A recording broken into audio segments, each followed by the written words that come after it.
In the Mao and its environs, and Education Principal Secretary Belio Kipsang has affirmed that the national examinations will kick off as planned.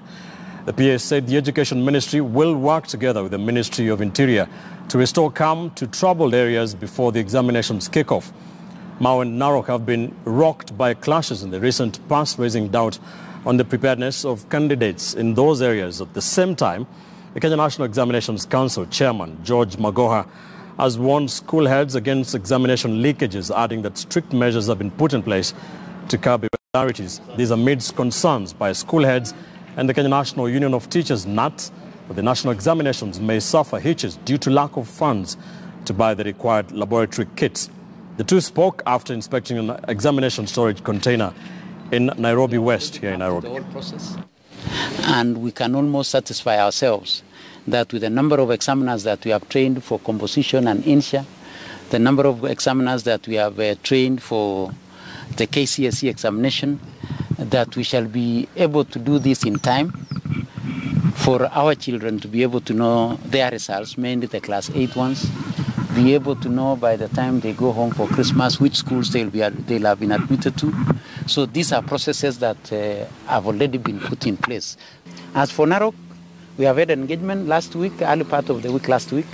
We sent 4 of our senior directors from the ministry, the director for secondary, director for primary, our director for quality assurance, and our director in charge of administration, to go sit down with our team, mainly the security team in Narok, and our examination and our education team in Narok, so that we can get a fair assessment of the situation.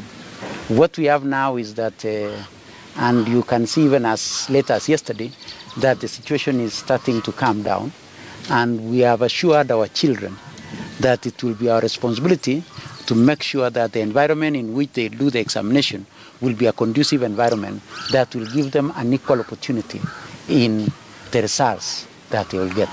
So if we look at the situation in Garissa, for example, there are 2 headmasters who are already colluding with some of agencies of even the education to pre-rig the exam, and what they are doing is ensuring that the people they are appointing to do certain things, the invigilators and the supervisors, are people who are already pre-compromised. The reason I'm saying this is that they should be warned because we are watching them, and the PS, Dr. Belio Kipsang, has already said what is going to happen. Politics is not going to save anybody.